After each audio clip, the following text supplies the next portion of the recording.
ہمارے شیخ بتاتے ہیں, شیخ توفیق چودھری جی ادھر آئے تھے, کہتے ہیں مجھے میں نے تہجد کی ہیبٹ ڈیولپ کرنی تھی اور مجھ سے ہو نہیں پا رہا. کہتے ہیں میں نے پتہ کیا کیا, کہتے ہیں پریکٹیکل اسٹیپس. کہتے ہیں I purchased very expensive and very comfortable جائے نماز. کہتے ہیں جس پہ کھڑا ہونے کا بھی مزہ آتا تھا, وہ فومی اور ہوتی ہے, ٹھیک ہے. پھر میں نے جس روم میں پڑھنی تھی اس کو ڈیکوریٹ کیا ود سم لیمپس, لائٹس, بخور, اور اس کو میں نے وارم رکھا. کہ اب دیکھو فار ایگزامپل سردیاں ہیں, تہجد کی نماز کے لیے اٹھنا ہے, اگر آپ کا کمرہ بہت ٹھنڈا یخ ہے, ٹھیک ہے, تو پرابلی آپ کے لیے تھوڑا سا مشکل ہو جائے. تو میں بیسیکلی بات کر رہا ہوں اس کو مزید کمفرٹیبل, اور دو صحابہ نے تو مدینہ کی ٹھنڈ میں بھی وہ پڑھا, وہ ایک اور پیشن کا لیول تھا. But you facilitate yourself in a way, اسے بولتے ہیں making it attractive. Yes exactly. تو اس پہ آپ انویسٹ کریں پیسہ. اب فار ایگزامپل میرے ایک جاننے والے ہیں, ہی spends a lot on his جو ہے نا جاگرز, ٹراؤزرز, سائیکل, بیڈمنٹن کا گیئر, اسکواش کا گیئر اور سب کچھ. کیوں؟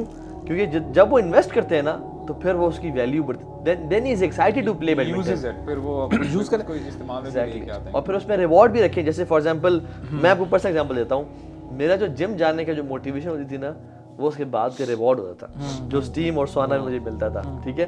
سو whenever I used to think of going to gym, I used to think of the reward کہ اسٹیم اور سونا میں میں ریلیکس بھی کروں گا. سو وہ جم جانا میرے لیے بڑا آسان بن گیا. مزے کی بات ہے کہ ایون ایک دو کتابوں میں بھی یہ لکھا ہے اور اسلامکلی بھی نا, کہتے ہیں اٹس ناٹ کہ آپ نے نا میں نے یہ ہیبٹس ڈیولپ کرنی ہے, you need to know why. And it's آپ نے لائف اسٹائل بات ہے, اٹس اے چوائس کہ یار میری آئیڈینٹی ہوگی, میں یہ بننا چاہتا ہوں, میں یہ ایسا انسان بنا جو ہم یہ صحابہ کی سٹوریز پڑھتے ہیں یا ہم سلف صالحین کے پڑھتے ہیں, ہم انسپائر ہوتے ہیں کہ ہم نے ایسا بننا ہے, ٹھیک ہے. Then you have a clear identity, so you not doing کہ اچھا یہ اچھی ہیبٹ ہے تو میں اس لیے کر رہا ہوں, you doing it that's what I want to become. آپ کی زندگی میں وائی بڑا کلیئر ہے اس کا.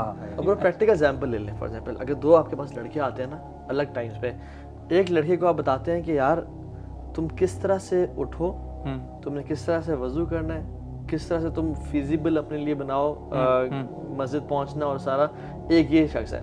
اور ایک یہ شخص ہے اس کو میں کہہ دوں کہ آپ کو پتہ ہے فجر کی 2 سنتیں پڑھنے کا ریوارڈ کتنا ہے. جو شخص پیدل مسجد جاتا ہے اس کو یعنی حدیث میں آتا ہے ریوارڈ پتہ چل جاتا ہے, وہ اپنے گھٹنوں کے بل چل کے جائے, فرشتے درود و سلام بھیجتے ہیں. اللہ کی من صلی الصبح فهو فی ذمۃ اللہ, جس نے صبح کی نماز پڑھی وہ اللہ کی ضمانت میں ہے, پروٹیکشن میں ہے. تو اب یہ 2 بندے ہیں, ایک کو میں نے وائی کلیئر کر دیا اور ایک کو میں نے پریکٹیکل اسٹیپس بتا دیے.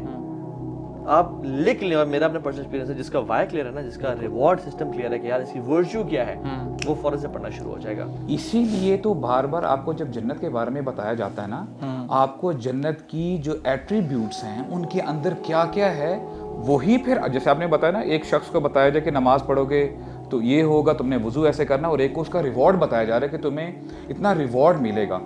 سمپل سی آیت ہو سکتی تھی کہ جنت کے لیے کوشش کرو, لیکن اللہ تعالیٰ نے ہمیں بتایا وہ جنت کیسی ہے, عرضها السماوات والارض. آج تم ایک چھوٹے سے ٹکڑے کے لیے محنت کر رہے ہوتے ہو, یعنی اپنی دنیا میں, اپنے دنیا میں گزارا کرنے کے لیے, وہ جنت ایسی ہے کہ آسمان اور زمین جیسی وائڈ ہے.